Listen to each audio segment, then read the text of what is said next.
Bueno, buenos días a todos. Muchas gracias por la invitación. Vamos a hablar de un tema que en realidad es uno de los temas más común en las unidades de cuidados intensivos. Aparte de ser un tema muy común, es uno de los temas que encarece muchísimo la terapia, el tratamiento de cualquier tipo y la estancia en cualquier unidad de cuidados intensivos.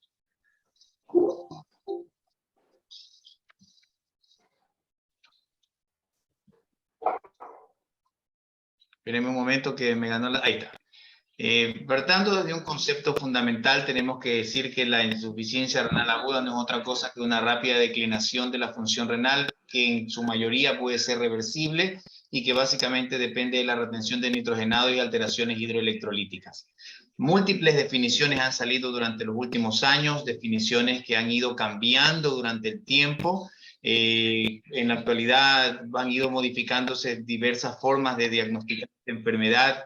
Hace muchos años, alrededor del año 90, 2000, salió la clasificación Rifle y últimamente ha habido la clasificación de las guías Akin 1, 2 o 3. Pero se considera que ya no, la enfermedad renal crónica ya no es un diagnóstico simple, sino que es un síndrome. Y este síndrome generalmente ya ha ido quedando un poco en desuso la clasificación de prerrenal, renal o posrenal, porque en realidad la insuficiencia renal aguda no es otra cosa que una manifestación clínica de diversas pautas, que pueden ser clínicas, bioquímicas, celulares, moleculares o genómicas. La última definición de la AQI, que salió publicada en el año 2002, dice que la injuria renal aguda, de acuerdo a las CADIGO, no es otra cosa que un incremento de la creatinina mayor a 1.5 sobre su valor basal, o una caída del débito urinario mayor de 0.5 ml por kilo por hora por 6 horas a partir de que se manifestó el evento. Por eso es que hay que evitar ese concepto de que el paciente está en anuria 48 horas y muchas veces nosotros planteamos el diagnóstico de que el paciente no está en urgencia dialítica porque mantiene todavía números buenos. Ahí siempre hay que considerar que el paciente... ¿Perdón?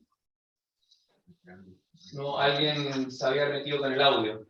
Allá. Siempre hay que considerar de que desde el momento que un paciente tiene una caída significativa del débito urinario de manera menor de 0.5 el débito urinario, uno tiene que considerar de que así no tenga números malos, es considerado un paciente técnicamente anéfrico y hay que mantenerle y optimizarle el soporte lo mejor posible.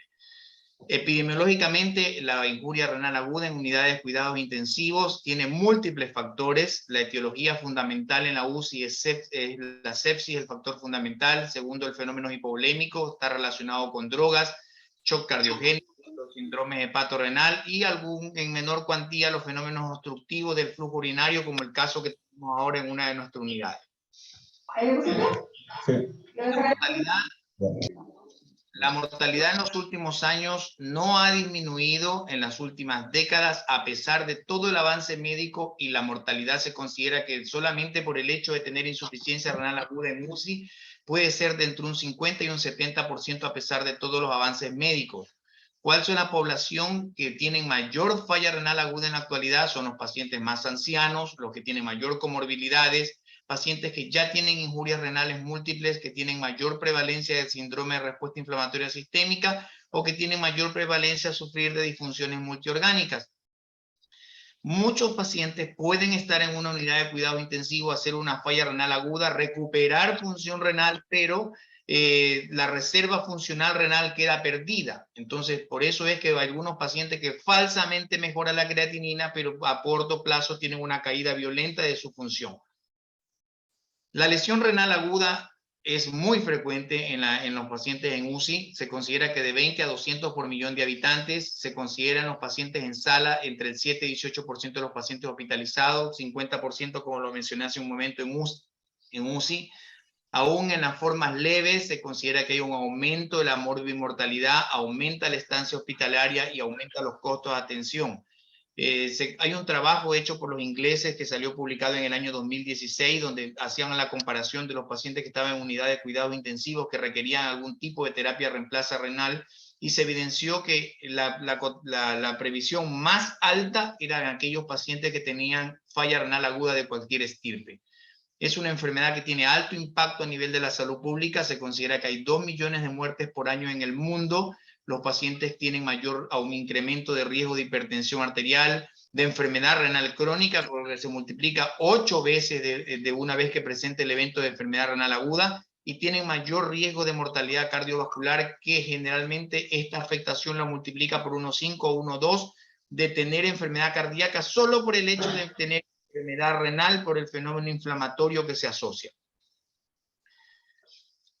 Generalmente la falla renal con necesidad de terapia de reemplazo renal se considera que en los pacientes hospitalizados en una sala común es muy baja, pero en la UCI el hecho se incrementa, que puede ser desde un 3 a un 13% de los pacientes que requieren terapia de reemplazo renal.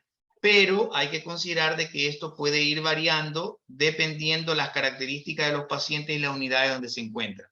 Se considera que sigue aumentando la incidencia en el mundo a 10% por año, y hasta un 10% de los pacientes que tienen falla renal aguda pueden quedar en diálisis crónica, con un gran impacto en la sobrevida de los mismos. Respecto a la incidencia y mortalidad, tenemos que la incidencia mundial de la falla renal aguda son de 13.300.000 pacientes por año. Las muertes son de 1.700.000 pacientes por año a nivel mundial. En los países desarrollados son 300.000 pacientes año. Y la mortalidad generalmente que se presenta no ajustada o estimada o asociada con un episodio de falla renal aguda en adultos puede ser de un 24% y en niños un 14% a nivel mundial. Esto es una clasificación que salió hace muchos años en el JASEM en el año 2013.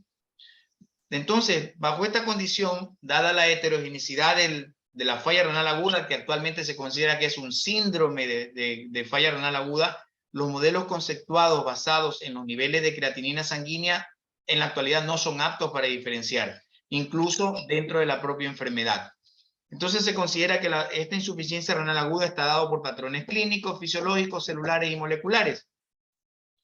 Y de ahí les quería traer este gráfico de acotación, porque muchos de nosotros a veces tienen la confusión de que si un paciente puede tener, no sé si se ve el puntero, que hay un paciente que puede tener creatinina de 1 y puede tener 100% de tasa de filtrado glomerular. Pero si el paciente tiene una anoxa, una agresión de cualquier estirpe, una necrosis tubular, una nefritis intersticial, una cirugía cardíaca, puede caer la tasa de filtrado glomerular. Teniendo creatinina aproximadamente de 1, puede haber perdido el 50% de la masa nefronal. Puede tener una creatinina entre 1.5 y 2 y puede haber perdido un 75%, 80% de la masa nefronal. Lo que le quiero decir con esto, que no hay que considerar la creatinina como un marcador de viabilidad renal, lo que hay que considerar es la tasa de filtrado glomerular. ¿Por qué se produce este trastorno o este epifenómeno? Porque normalmente el riñón tiene una característica. El riñón es un órgano hipoxémico por naturaleza. Se considera que la porción externa o de la médula, que se divide en médula externa, médula interna, y la corteza renal tienen una diferente captación de oxígeno circulante efectivo. Normalmente la corteza renal recibe entre el 70 y el 100% del oxígeno circulante efectivo.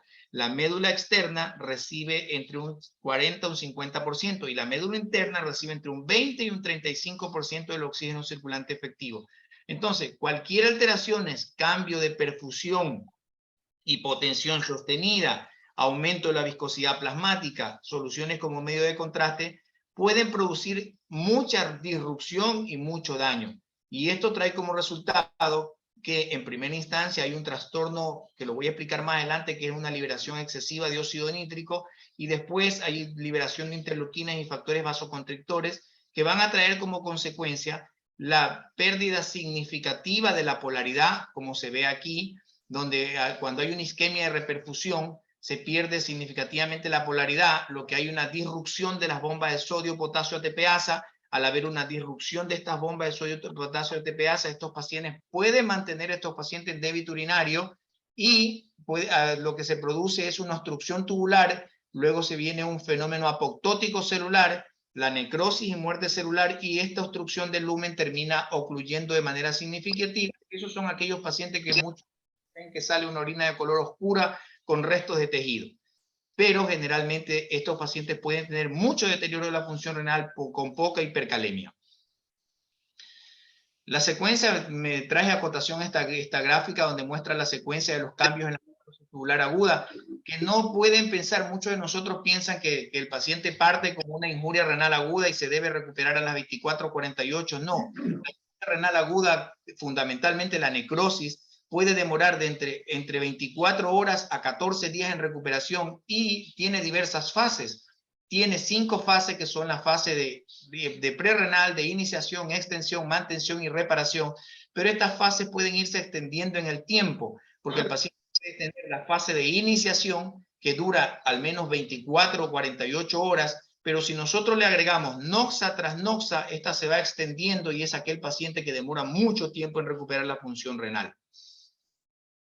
Entonces, volviendo un poco a la fisiopatología de la injuria renal aguda, tenemos que la fisiopatología puede estar dado por 3 factores: fenómeno isquémico, fenómeno tóxico y fenómeno séptico. El fenómeno isquémico es los cambios hemodinámicos que pueden darse por trastornos en la perfusión renal, caída de la presión de perfusión, aumento de la resistencia vascular renal, alteraciones hidroelectrolíticas, alteraciones en el óxido nítrico, que es un importante radical que participa mucho en los eventos iniciales de la injuria renal aguda. Y luego viene el fenómeno de injuria de reperfusión. Cuando nosotros tenemos un evento tóxico por algún medicamento, algún antibiótico, medio de contraste, algún tipo de proteínas hematógenas, hematológicas, factores exógenos de cualquier tipo, se produce, como les dije, un fenómeno que produce hipoxia, oxidativo, toxicidad directa, alteraciones en el flujo sanguíneo, y aquí también interviene el óxido nítrico. ¿Y qué es lo que hace el óxido nítrico? El óxido nítrico, que es un radical libre, va a inhibir la cadena de fosforilación oxidativa y por ende va a aumentar mayormente el consumo de oxígeno. Entonces, cuando le llega la perfusión adecuada al riñón que ha estado isquémico durante mucho tiempo, que puede ser horas, el riñón está ávido de oxígeno y aumenta el consumo de oxígeno de manera significativa. Y esto trae como resultado liberación de fenómenos inflamatorios que se pueden manifestar como injuria subletal, después de fenómenos apoptóticos y finalmente necrosis. En los fenómenos sépticos ocurre una cosa un poco distinta. En los fenómenos sépticos hay un fenómeno inflamatorio y la activación de lipopolisacáridos que son dependientes de endotoxinas y la activación de leucocitos, monocitos, citoquinas y varios factores que van desencadenando, que los voy a ir hablando más adelante. Aquí traje un gráfico que en general quería explicarlo, qué es lo que ocurre cuando un paciente está séptico, cuando un paciente está inflamado, por qué mecanismo el riñón sufre tanto, porque uno de los órganos, el primero de los órganos que sufre frente a un evento agudo es el riñón. ¿Por qué? Porque el riñón recibe flujo sanguíneo por diversos mecanismos y tiene una capacidad de filtrar los patrones DAMPs y PAMPs. ¿Qué son los patrones DAMPs? Son patrones moleculares asociados a daño, y el factor PAMPs, que son factores moleculares asociados a los patógenos. Hay una liberación significativa de sustancias que se filtran a través de la membrana basal glomerular, pasan a través de la cápsula de Bowman, se dirigen al segmento proximal del túbulo, y en este efecto tienen una característica que producen activación de leucocitos, producen fenómenos inflamatorios como citoquinas, activación de células dendríticas, y a nivel del túbulo proximal, independientemente de su segmento, tenemos que las toxinas que ha filtrado el riñón en estos pacientes producen activación de factor de necrosis transformante tipo alfa, producen activación de células paracrinas, mayor mediador inflamatorio, mayor actividad endotelial, por lo cuanto elevación de marcadores o biomarcadores precoces como el ICAM1, la interleuquina 18, que son factores inflamatorios agudos, y a nivel plasmático se produce un enlentecimiento del flujo sanguíneo, y un enlentecimiento del flujo sanguíneo tubular va a traer como resultado disfunción en la microcirculación y mayor actividad o exposición a leucocitos o mediadores inflamatorios, y por ende mayor consumo de oxígeno, que fue lo que estaba hablando hace un momento. En el fenómeno séptico, ¿qué ocurre? En el fenómeno séptico ocurre que cuando el paciente se expone a la infección, hay una inmunorespuesta y finalmente daño a órganos. Cuando el riñón se expone o el organismo se expone a un fenómeno infeccioso, fundamentalmente a nivel renal, activación del lipopolisacárido o liberación de endotoxinas, que estos lipopolisacáridos son opsonizados y reconocidos por los monocitos. Ser reconocido por el monocito es atrapado a través de los CD14 y esto conduce a la activación de células endoteliales, lo que produce una activación humoral y por ende alteraciones en la microcirculación, lo que va a favorecer fenómenos trombóticos, que se manifiestan como a nivel del sistema nervioso central con confusión, a nivel del pulmón con un distrés respiratorio, a nivel cardiovascular con shock, a nivel del hígado con falla del hígado en su excreción fundamentalmente, hiperglicemia con alteraciones pancreáticas, oliguria en el riñón, y a nivel del tracto gastrointestinal con pérdida de la función gástrica. Entonces, bajo esta premura, la pregunta partiría diciendo, bueno, ¿y cuál es la causa? ¿Por qué razón la tasa de filtrado glomerular falla en fenómenos sépticos? Esto es una publicación que salió muy vieja en el New England hace muchos años, donde se decía que la injuria renal aguda, la fase temprana, está dado predominantemente por un fenómeno vasoconstrictor. Pero en el mismo artículo dice que los trastornos hemodinámicos asociados a un fenómeno séptico generalmente pueden ser la vasodilatación. Entonces uno diría, ¿pero cómo es esto? O sea, se vasodilata y se vasocontrae. Pues efectivamente, así ocurre. Cuando hay presencia de bacteremia y liberación de endotoxinas, lo primero que se produce es liberación de óxido nítrico, tratando de mediar el fenómeno vasodilatador por el fenómeno inflamatorio violento. Este fenómeno a nivel coronario produce activación de barroreceptores arteriales, a nivel cerebral estimula el sistema nervioso central y por ende va a producir incremento del tono simpático, incremento del sistema renina-angiotensina-aldosterona, incremento de la arginina vasopresina, por ende vasoconstricción, y ahí están los dos mecanismos compensatorios. La vasodilatación fundamental se da cuando el óxido nítrico aumenta en sus niveles, que llega un momento que no es capaz de controlar el fenómeno inflamatorio. La FDA dio como resultado, entonces aquí se altera los laboratorio y se altera la evolución clínica. Entonces uno tiene que decir si se alteró la concentración, se alteró o disminuyó la creatinina, pero eso generalmente va a depender de diversos fenómenos que generalmente a veces uno no se debe guiar 100% por eso. La FDA recomienda evaluar la evolución clínica, ver la regeneración y prevención de la fibrosis, porque la fibrosis te puede llevar a la muerte dentro de los primeros meses o a la diálisis. Se supone que el fenómeno inflamatorio agudo va desde el día 0 hasta el día 90, que después de los 90 días pasa a ser un fenómeno crónico. Pero los primeros 2 meses se considera que todavía es parcialmente reversible. Pero parcialmente reversible va a depender de qué es lo que nosotros hacemos para recuperar esto. Aquí traje una gráfica que cuando uno tiene una falla renal aguda, el paciente puede quedar con menor reserva funcional. Es decir, nosotros tenemos que el riñón puede tener una reparación adaptativa, donde el riñón puede recuperar el 100% de la tasa de filtrado glomerular, pero aquí vienen dos guías. Una guía hacia el riñoncito de color naranja que está hacia arriba, donde dice que el paciente puede recuperar completamente la tasa de filtrado glomerular, es decir, tiene falsamente una recuperación, pero su reserva funcional renal está muy caída. Ese es aquel paciente que ustedes clínicamente lo pueden ver que partió con una injuria renal aguda con creatinina de 5, 7 y que después de eso recupera y va recuperando de manera progresivamente. Pero este paciente va a quedar con fenómenos fibróticos intrínsecos, lo cual nosotros no tenemos forma de evaluarlo solamente con aparición histológica. Al no evaluar de manera, si nosotros tenemos una agresión, por más simple que parezca, estos pacientes rápidamente cae la tasa de filtrado glomerular porque lo primero que están teniendo en la etapa inicial es un fenómeno de hiperfiltración. Y el otro es la mala adaptación, en la cual los pacientes quedan con esclerosis y quedan fundamentalmente en diálisis, que es una de las cosas que ocurre. Entonces, ahí viene la ira, no la ira del nefrólogo, sino que cuál es el dolor de cabeza que le puede producir una injuria renal aguda a un nefrólogo. Le puede producir aumento de la morbilidad, aumento de la mortalidad, aumento de la incidencia de enfermedades renales crónicas, acelerar un estadio de la enfermedad renal crónica y aumento desproporcionales de los costos de salud. ¿Cómo lo prevenimos? Generalmente no existe ningún fármaco o medida que dice que prevenga la insuficiencia renal aguda, pero lo que sí, nada reemplaza el buen juicio y manejo del médico. El principal objetivo es restablecer y mantener una adecuada perfusión renal y sistémica. El riñón por naturaleza es perfusión. Siempre tenemos que considerar de que si el paciente tiene una adecuada perfusión sistémica, nosotros podemos controlar cualquier fenómeno inflamatorio. Evitar el uso innecesario de nefrotóxicos y siempre actuar prontamente.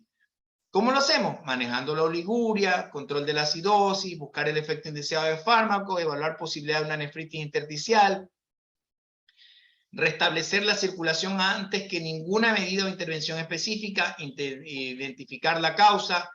Generalmente hay enfermedades que son específicas del riñón. Las enfermedades específicas del riñón son raras en el paciente crítico, pero generalmente no son imposibles de encontrarlas, pero lo que requiere es reconocimiento y una evaluación temprana y pronta para evitar un daño definitivo. Generalmente las condiciones que se dan en primera instancia en los pacientes en UCI son enfermedades o patologías que la mayoría de sus veces son reversibles. Y lo único que eso es una publicación del año 2000 que dice que lo único que efectivamente probado es el uso de volumen. Pero como bien lo dijo Jorge, no siempre el volumen es la clave. Nosotros tenemos que evaluar muchos factores que se asocian porque no todo es agua. Aquí puse una diapositiva donde dice que los mecanismos se relacionan con fenómenos sistémicos a distancia. ¿Por qué? Porque se considera que el principal modulador, el principal transportador es básicamente el sistema hematopoyético. Porque cuando hay una disfunción renal y aumenta la mortalidad asociada a complicaciones no tradicionales de la injuria renal aguda, se afectan por ende todos los órganos. Entonces, generalmente cuando empieza a fallar el riñón, se compromete secuencialmente todos los órganos, aumenta la susceptibilidad a infecciones, duplica la tasa de falla respiratoria y hay una activación directa e indirecta hacia la función cardíaca.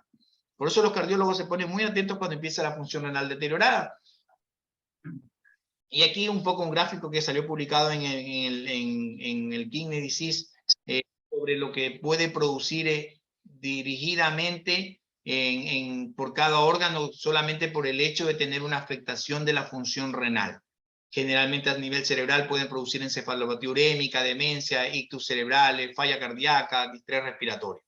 Entonces nosotros tenemos que, bajo esta decisión, existe un trabajo que salió que se llama el ECOS, que es el soporte orgánico extracorpóreo. ¿Y por qué se planteó hacer el soporte orgánico extracorpóreo?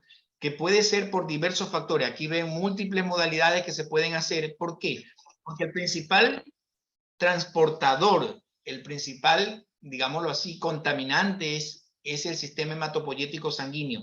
Entonces nosotros tenemos que actuar tratando de eliminar toxinas, depurar de manera adecuada y favorecer la ayuda o el aporte al resto de los órganos. Entonces, ahí viene una pregunta que resulta lógico sobrecargar el trabajo al órgano injuriado. Entonces, por ejemplo, si yo tengo un corazón que está infartado, lo que yo hago, no le pido una prueba ergométrica, no le pido un trabajo de esfuerzo, le pongo un balón de contrapulsación. Si tengo un pulmón inflamado, lo que hago es dejarlo en reposo, bajo volumen, ayudarlo.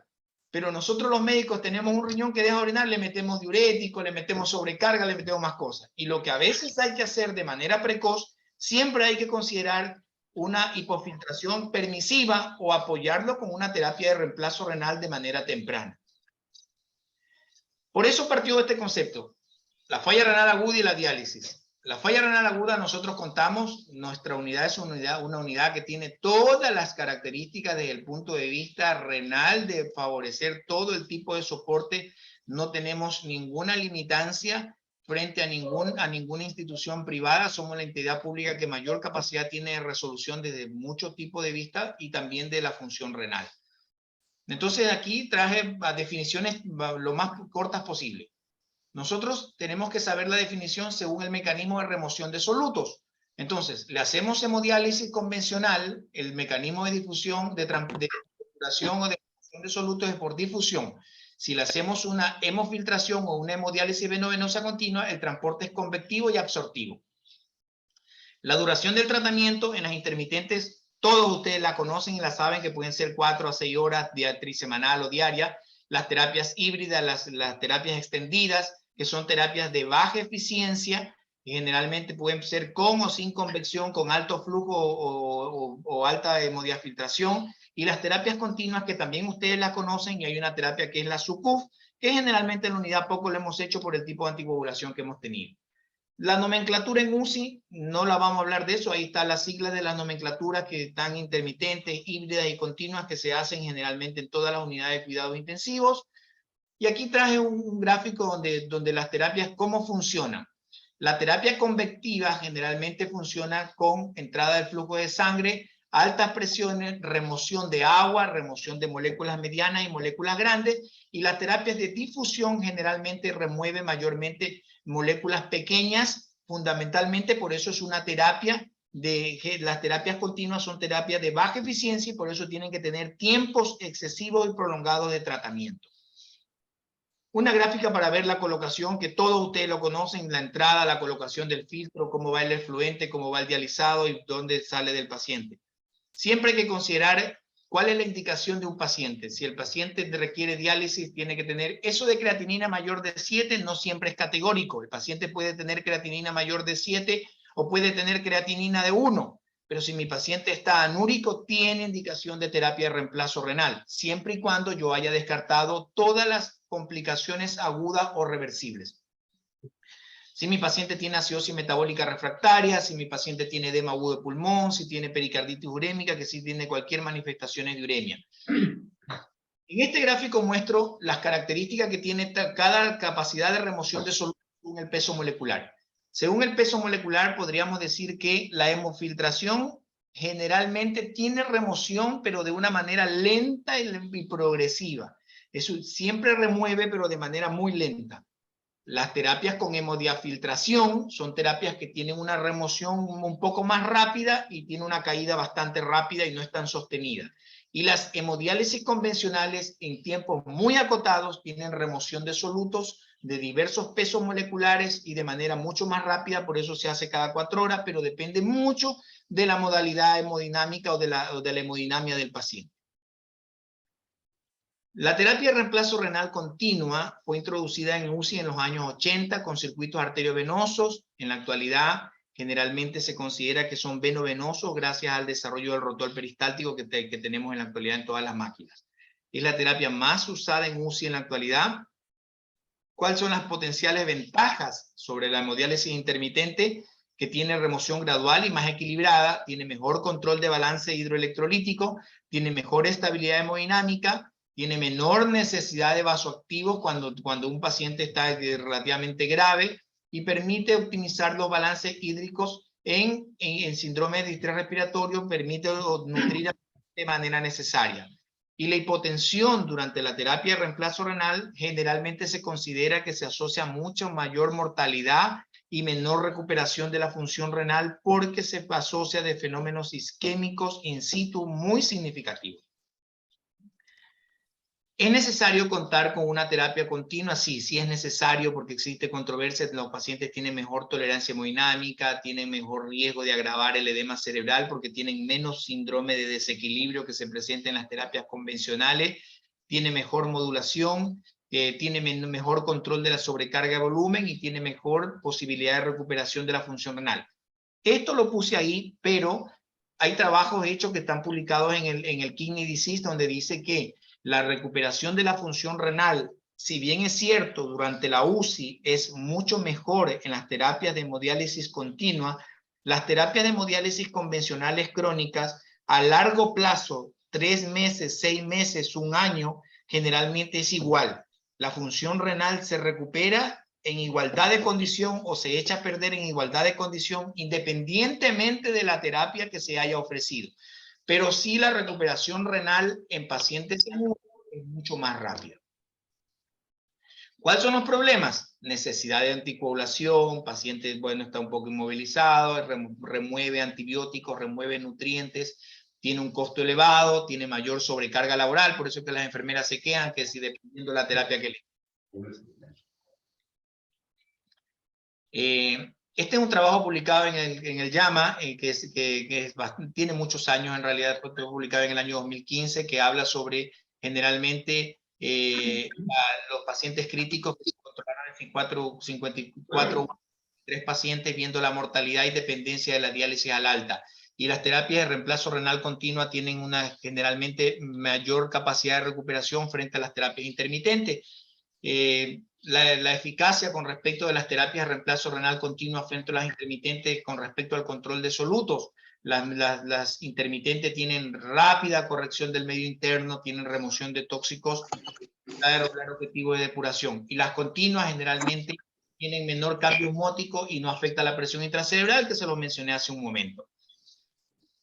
Con respecto al control de volumen, las terapias de reemplazo renal continuo generalmente tienen mejor control del volumen comparado con el intermitente, pero la intermitencia tiene una característica que lo controla mucho más rápido, pero tiene mucha descompensación hemodinámica. Para un adecuado manejo de la sobrecarga hidrosalina en hemodiálisis intermitente es necesario prolongar las sesiones o aumentar la frecuencia. Hay evidencia de mayor mortalidad y progresión de falla multiorgánica en los pacientes que tienen sobrecarga de volumen. La seguridad con respecto a la estabilidad hemodinámica, la hipotensión intradiálisis e injuria renal aguda trae como resultado pérdida de autorregulación e isquemia tubular. Esto va a afectar la recuperación de la función renal. En algunos estudios, la hemodiálisis intermitente se asocia a menor PAM y mayor necesidad de drogas vasoactivas comparada con las continuas. Con las terapias intermitentes se logra mejor control de la estabilidad hemodinámica, son terapias de baja eficiencia, tienen menor tasa de ultrafiltración, se puede prolongar el tiempo, se necesita el líquido de diálisis con calcio alto, dializado frío, biofeedback, sodio alto, diversas modificaciones. Generalmente siempre hay que considerar un factor fundamental en la indicación de la terapia de reemplazo renal continuo. Muchos de nosotros a veces cuando se hace la indicación colocamos flujos sanguíneos X, 200, 300 y tasa de ultrafiltración similar al flujo sanguíneo. Eso no es una cuestión que se debe hacer porque cuando tú comparas o indicas el mismo flujo sanguíneo con una tasa de ultrafiltración cercana a ese flujo sanguíneo, se satura rápidamente la membrana de los líquidos y lo que estás haciendo es sacar a pasear la sangre porque no estás haciendo ningún efecto y favorece los fenómenos protrombóticos. Entonces, ¿cuándo iniciarla? No hay duda acerca de iniciar la terapia de reemplazo renal cuando hay indicaciones absolutas. Sin embargo, en la práctica puede haber mucha variabilidad. El inicio siempre debe ser precoz. En general, la evidencia es de baja calidad. El N son pequeños. No hay muchas publicaciones generalmente con respecto a eso. ¿Cuándo es el momento inicial? Depende muchas veces de los criterios del médico que está en la UCI. O a veces los inicios son precoces cuando el paciente no tiene capacidad de iniciar la terapia de reemplazo renal convencional. Este es otro trabajo que generalmente es un trabajo unicéntrico donde se comparó generalmente el inicio precoz con respecto a la mortalidad a 90 días y se vio que generalmente un poco significativo en los pacientes que se le inició más precoz la terapia de reemplazo renal frente a lo que se inició más tardíamente y se vio que sí es significativamente hay un quiebre con respecto a la mortalidad. Esto es una publicación del JAMA, pero acá hay una publicación del New England donde se hizo la misma comparación y se vio que no hubo ninguna diferencia entre iniciar más temprano o más tardía, generalmente respecto a la randomización. Pero también depende mucho del tipo de paciente al cual nosotros estemos exponiendo. Nuestra unidad es una unidad de pacientes cardioquirúrgicos en su mayoría. Por ende, en nuestra unidad nosotros tenemos que tener una iniciación lo más precoz posible porque los eventos son muy agresivos. Considerar siempre en la prescripción, eso lo puse por múltiples factores, el catéter de hemodiálisis. La posición adecuada es crucial, porque si generalmente lo ponen mal, favorece los fenómenos trombóticos, comienza a tener fenómenos de tira la máquina, se hace trombo, generalmente se coagula el circuito, el paciente pierde gran cantidad de sangre que puede ser entre 150 a 250 ml, que para un paciente en una condición grave son significativos. Hay que considerar la temporalidad de inicio, precoz versus estándar, siempre lo ideal es precoz, evaluar la terapia que vamos a utilizar, si es convectiva, si es difusiva, la anticoagulación. Idealmente se considera en nuestra unidad debería ser anticoagulación por citrato. Nosotros lamentablemente no hemos tenido la adquisición del citrato para anticoagular, pero tenemos con heparina, nuestro riesgo de sangrado no ha sido significativo, nuestro N no es alto y depende mucho, pero lo ideal en la actualidad en pacientes como que tienen consumo plaquetario, cardioperado reciente, lo ideal es tener anticoagulación con citrato. Lo único que hay que considerar es las hipocalcemias que se asocian y manejo de bicarbonato. Evaluar la intensidad del tratamiento porque en los pacientes en hemodiálisis convencionales hay mucho desequilibrio y controlar los estados precatabólicos. Con respecto a la intensidad de tratamiento, generalmente uno de ustedes me preguntó cuál es la dosis que hay que indicar en la terapia de reemplazo renal continua, y se recomienda entre 20 a 25 ml por kilo por hora, pero esto va a depender mucho de las situaciones de cada paciente. Va a depender, hay situaciones donde se puede incrementar un poco más, no más allá de 35 ml, pero por arriba de eso lo único que estamos haciendo es gasto innecesario de líquidos. Y se debe generalmente considerar las interrupciones de tratamiento y el efecto para la predilución cuando se necesita subir un 25 o un 30% de la solución. Y aquí mismo lo pongo, no se ha demostrado que una dosis mayor de solución de dializado mejore los resultados en el paciente. El que responde va a responder y el que no va a responder no responde de ninguna forma. Y quise ponerles un tipo de modalidad que ha salido en los últimos años, tiene algunos años esta modalidad de terapia, que es la modulación de la respuesta inmune dado por los filtros absortivos. Los filtros absortivos, que tienen una característica, reducen efectivamente el exceso de citoquinas, disminuyen la síntesis de novo de mediadores inflamatorios, producen redireccionamiento de la respuesta inflamatoria hacia el foco y tienen una atenuación controlada de la respuesta inflamatoria. ¿Cuáles son las características? Estos filtros son filtros de copolímeros de estireno, producen eliminación de sustancia a través del fenómeno absortivo, son filtros absortivos, caros por lo general, tienen un flujo que puede ir de 100 a 700 ml, nosotros no tendríamos forma con un catéter de hacerlo, tiene que ser un catéter de alto flujo, puede llevar un flujo máximo de 700, por eso puede ser conectado, asociado al oxigenador en el ECMO, su capacidad es de 185 ml, con un volumen total de 380, se hace precargado con solución salina y tiene una absorción efectiva de 12 horas. Esto es un trabajo también antiguo, donde se ve que la comparación en los filtros de polimixina o doctoramicina, donde se ve que rápidamente la concentración de endotoxinas a los pocos minutos cae de manera significativa y se mantiene en el tiempo. De ahí que sale un trabajo de Claudio Ronco, donde dice Claudio Ronco que lo ideal sería los pacientes que tienen fenómenos sépticos es colocarle todos los días un filtro absortivo, que para nuestra unidad sería un costo excesivo, porque cada 3 millones de pesos, todos los días durante 12 horas para controlar los fenómenos sépticos. Con respecto a la sobrevida, un trabajo que salió en el JAMA, ve que la sobrevida entre un paciente que se le coloca un filtro de polimixina, que es un filtro absortivo, frente a una terapia convencional, una terapia de hemofiltración, generalmente la sobrevida proporcionalmente es mucho mejor en el tiempo con respecto a los pacientes que tienen otro tipo de terapia. ¿Y qué es lo que hace este tipo de terapia de reemplazo renal continua con filtros absortivos con respecto a los pacientes que están sépticos?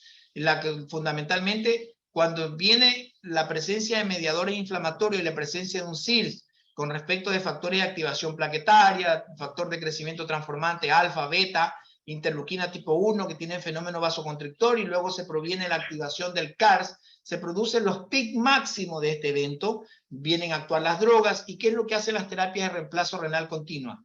Eliminan o minimizan los pics máximos del fenómeno inflamatorio, y al disminuir o mediar esto permiten una rápida inmunohomeostasis y una mejor recuperación de los pacientes. Entonces, de ahí una pregunta, ¿y qué puedo hacer yo para mediar esto o mejorar estas características? Si nuestra terapia tiene características convectivas, yo aumento la convección aumentando los volúmenes de flujo. Si mi terapia es aumento de la permeabilidad de membrana, uso un filtro con un alto cutoff, es decir, un filtro más grande que tiene mejor superficie, mejor absorción. Y si mi terapia es una terapia combinada, que puede ser aumentar permeabilidad, aumentar absorción, lo que uso son terapias absortivas, que es la que debo utilizar, y estas son publicaciones de varios nefrólogos, Belomo, Ronco, que ponen de manifiesto en estos pacientes sépticos. ¿Qué es lo que hacen estos filtros? Fundamentalmente, si uno compara los filtros de diálisis convencional, hasta hace poco tiempo se perdía, se eliminaba creatinina, urea, en diálisis convencionales, vitamina B2, inulina. Cuando salieron los filtros de polietilsulfona, se evidenció que tenían moléculas más grandes, se podían eliminar, y estas moléculas más grandes permitían inclusive hasta en algún momento hubo una salida, pero en pequeñas proporciones. y en la actualidad se considera que los filtros con terapia absortiva tienen una capacidad, si ustedes lo ven, de absorber todos estos componentes mediadores inflamatorios, bilirrubina, toxinas en un shock séptico, hemoglobina, albúmina, hemoglobina libre, amilasa, limpasa. Entonces, es un filtro que generalmente nos ayudaría mucho en fenómenos inflamatorios, pero tiene una indicación específica. Esto es lo mismo. ¿Y cuáles son los espectros de absorción? ¿Cuáles son las sustancias que se remueven y cuáles son las no removidas? Las sustancias que se remueven, los filtros absortivos son citoquinas, cualquier estirpe como ustedes lo ven ahí, moviliza los polisacáridos, toxinas, los DAM, los PAMs, generalmente metabolitos como factores dependientes de bilirrubina, mioglobina, fármacos también, como los que ustedes ven ahí, y las no removidas generalmente que se considera la albúmina, pero sí se pierde parcialmente, antibióticos, vasopresores también se pierden de alguna forma con estos filtros absortivos.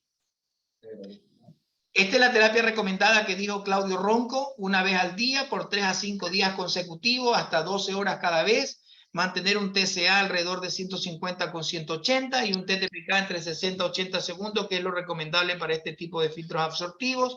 ¿Y en quién están indicados? Están indicados en fenómenos sépticos, en síndrome de respuesta inflamatoria sistémica, cuando el paciente en el fenómeno séptico tiene el CARF, que es el síndrome de respuesta compensatoria antiinflamatorio, cuando existe disfunción orgánica múltiple o cuando tiene falla orgánica múltiple, cuando tiene una pancreatitis aguda, trauma múltiples, quemaduras, inclusive en trasplantes cardíacos. Esa es la amplitud que le da generalmente la indicación en este tipo de patologías. Trabajos con respecto a esto no hay muchos. También se lo considera en el trasplante cardíaco últimamente, pero los trabajos que hablan sobre el trasplante cardíaco son fundamentalmente hechos por la misma empresa, entonces por eso tienen un poco de sesgo. Aquí, como ustedes lo ven, en factores intraoperatorios, endocarditis, que está aprobado en disección de aorta, cardíaco, shock cardiogénico, fundamentalmente cirugías cardíacas. Y en postoperatorio, cuando el paciente se lo conecta a un trasplante pulmonar, que se lo conecta en ECMO, que está en sepsia, que está en shock vasopléjico, se considera el uso de este tipo de filtros. Y básicamente es eso lo que, un poco recortando, bajo esta condición yo les diría que lo único que hay que hacer siempre es dejar rodar las aguas para tratar de compensar estos fenómenos. Y no sé, creo que traté de hacerlo un poco explícito, lo más explícito posible, no tan largo, igual hay varias cosas que se pueden ir conversando. Muchas gracias.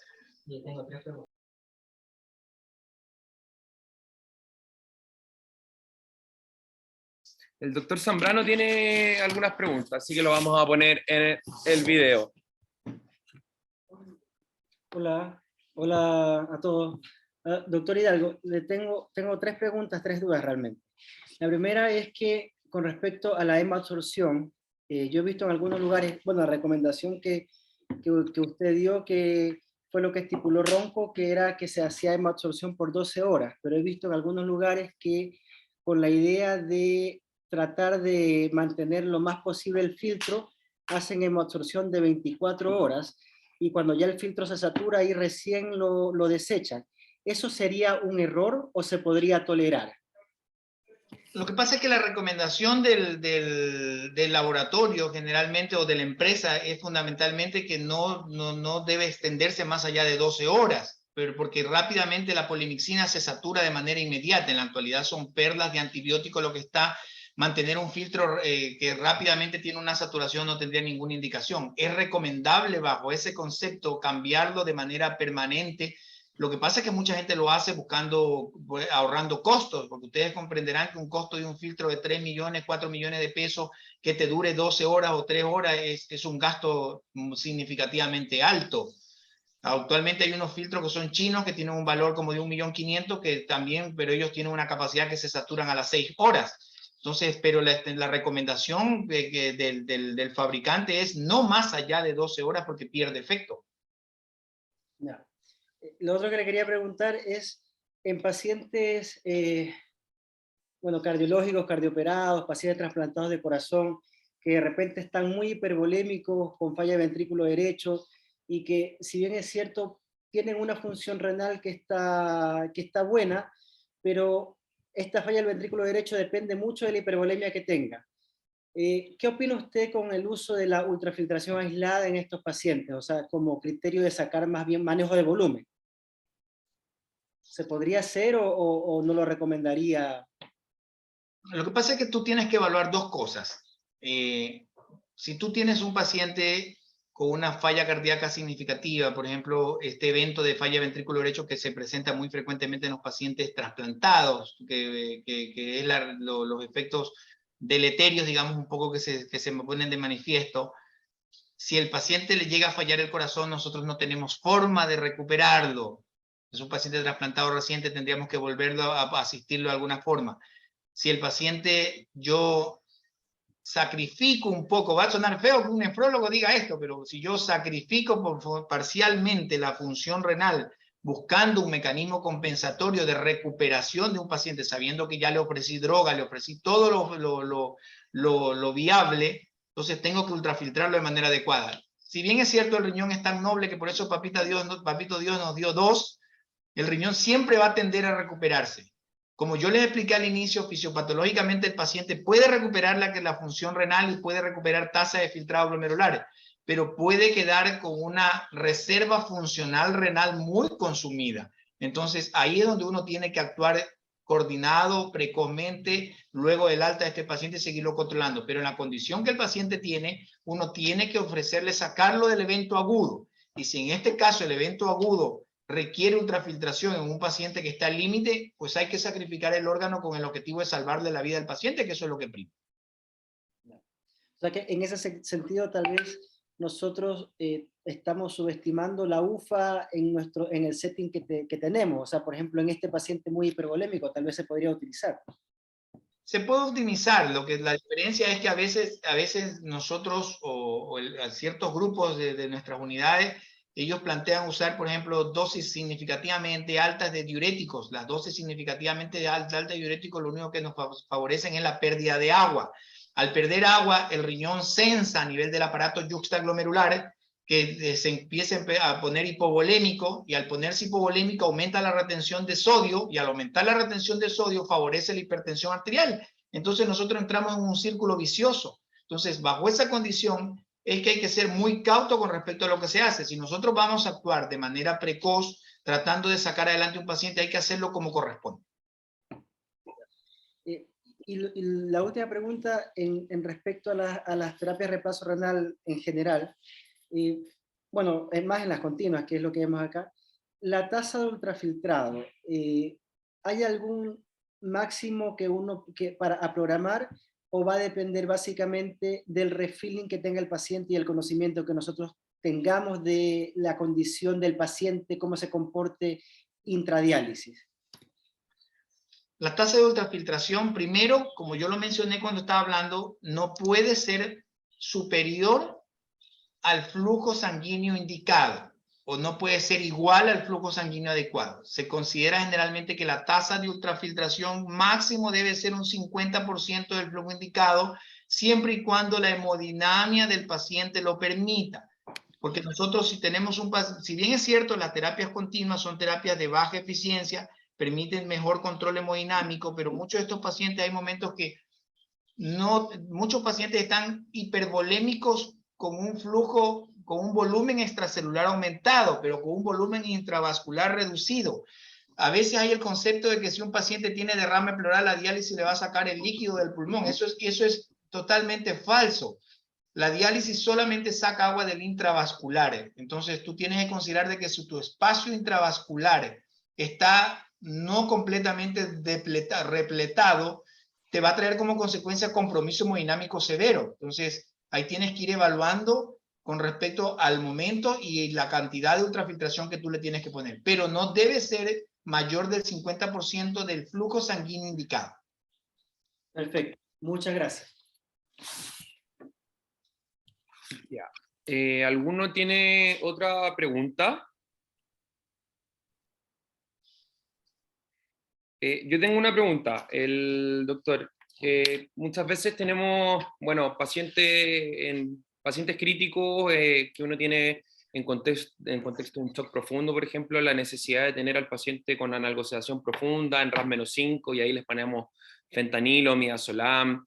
y vemos que evolucionan con falla renal y terminan finalmente en diálisis, y después uno los quiere despertar y básicamente no despiertan y quedan impregnados principalmente y probablemente de midazolam, más la encefalopatía tóxico-metabólica asociada a la sepsis, a los fármacos, etc. Y ahí en ese sentido me surgen dos preguntas.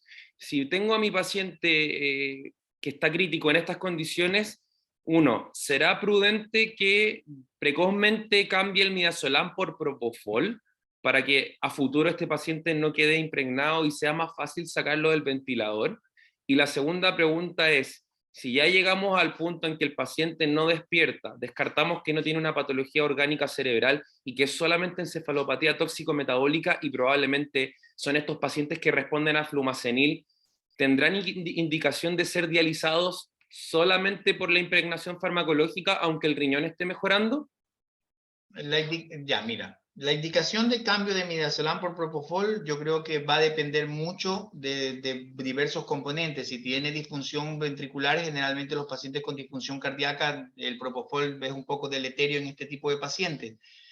Va a depender mucho del estado clínico del paciente. Los filtros actuales tienen una característica que el paciente pierde por lo menos un 25, un 30% del fármaco a través de los filtros actuales. En las terapias continuas generalmente sí se pierde de manera significativa, pero tú entiendes que las terapias continuas son, como yo siempre lo he repetido, son terapias de baja eficiencia. Entonces tendrías que tenerlo 24, 48, 72 horas un paciente tratando de que elimine un poco y metabolice la sustancia que estás utilizando.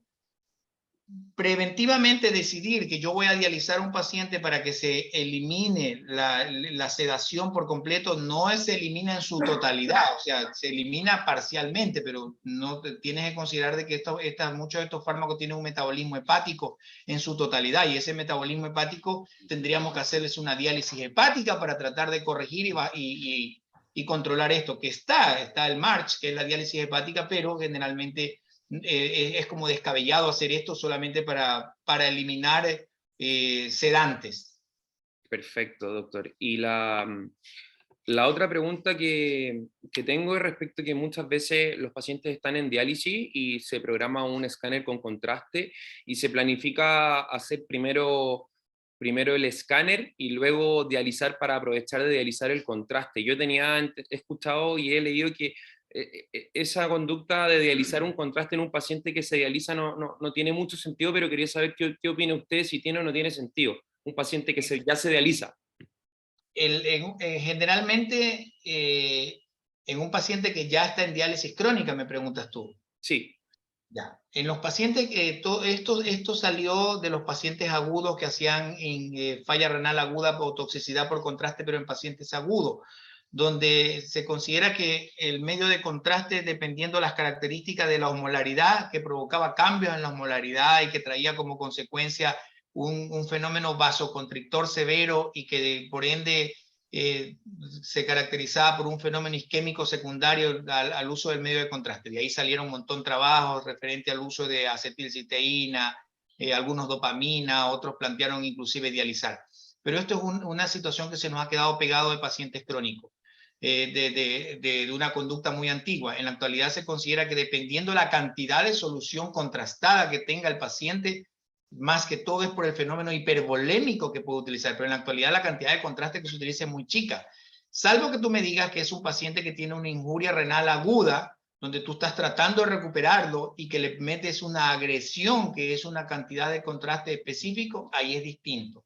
Pero en pacientes que tienen un tiempo de diálisis crónica, donde la cantidad de solución de contrastada que utiliza son 20 cc, 15 cc, no hay razón de someterle a una terapia urgente para remover esto. Así que eso es una indicación que se fue quedando pegada en el tiempo referente a lo que te manifesté. Perfecto, me quedó mucho más claro. Y la última pregunta que yo le tengo, ¿qué pasa con el uso de furosemida y albúmina? Y otros que proponen, entre varios estudios, el uso de furosemida con solución hipertónica, especialmente en el setting de fallas cardíacas con resistencia a diurético. Mira, Las soluciones hipertónicas con falla cardíaca, que son soluciones con sodio significativamente altos, yo lo he leído, no lo he visto, vi unos trabajos de cardiólogos donde en definitiva lo que provocaba era un cambio en la osmolaridad brutal, que eso te puede favorecer mayor hipertensión arterial, mayor compromiso cerebral y compromiso neurológico. No sé, no lo tengo claro si eso ha provocado a corto plazo alguna alteración desde el punto de vista cardiovascular o algún beneficio. Lo del trabajo de beneficio era muy poco, no era un trabajo significativamente grande, pues no se ha ido extendiendo en el tiempo esta conducta.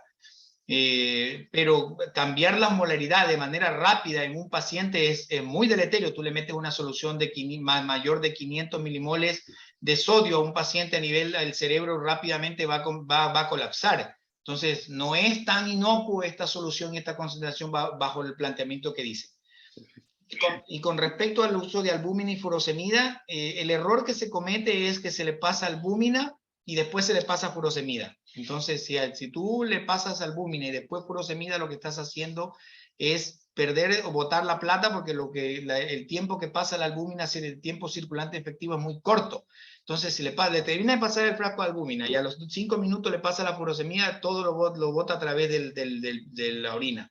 Lo que se recomienda, que es un trabajo que salió hecho por la gente de la Universidad de Chile, del J. Aguirre, donde ellos manifestaron que la albúmina debe introducirse, la furosemida dentro de la albúmina para favorecer que el túbulo tenga mejor adecuación con respecto a la extracción de volumen. Eso fue lo que se planteó, que trae mejores beneficios, mucho mejores beneficios desde el punto de vista de efecto diurético, que se potencia un poco frente al otro. Es el estudio comparativo que salieron la gente del J. Pero el hecho de utilizar, si tú lo analizas, la albúmina también no es tan beneficioso, porque a veces nosotros lo que hacemos es gastar o botar el dinero de manera innecesaria. La albúmina es un biológico, tiene un tiempo de acción muy corto, tiene una indicación específica y no para tener un efecto diurético no es lo ideal. Perfecto. Bueno, ¿alguna otra pregunta de los comensales? Doc, yo tengo una pregunta. Dígame, ¿quién es? Hola a todos, primero. Me queda la duda, hace un tiempo poco usamos filtro absortivo en un paciente con hemofiltración en la unidad, y me queda la duda porque lo hicimos a doble filtro, con el filtro absortivo y otro de hemofiltración convencional. Me queda la duda como la eficiencia o eficacia que debe hacerse como a doble filtro, o solamente usando el absortivo como se tiene la misma eficiencia que usando los dos, o que se recomienda que... El filtro absortivo, estrellita es, ¿no? Sí. Ya, estrellita, mira, el filtro absortivo tiene una característica. El filtro absortivo generalmente es un filtro que se usa para sepsis por gram negativos. Eso es fundamentalmente una de las indicaciones. Tiene una característica, tiene un antibiótico, digámoslo así, y que permite captar toxinas. Las terapias de hemofiltración lo que hacen es remover citoquinas y mediadores inflamatorios. Si bien es cierto, los filtros absortivos también pueden pueden absorber mediadores inflamatorios, pero proporcionalmente el filtro absortivo lo que hace es remover toxinas asociadas a gram negativo. Por eso se hace esa combinación. Y entonces tienen que usarse como para ese aspecto, porque era una endocarditis en ese caso. Claro, tú doble filtro. Estás tratando de hacer remoción de solutos, remoción de citoquinas, remoción de mediadores inflamatorios y a través remover toxinas dados por la sepsis y por el germen específico. Yo supongo que estás hablando por el señor de la endocarditis de la 14. Sí, sí. Eso. Gracias. Bueno, pues muchas gracias a todos. Esta vez hubo harto quórum. Estamos todos muy felices, muy contentos, muy agradecidos con usted, doctor Hidalgo. Bueno, y la próxima semana la doctora Marín nos va a hablar sobre leptospira, que es una entidad que siempre estamos planteando y siempre está dando vueltas por la unidad. Gracias a ustedes. Lo otro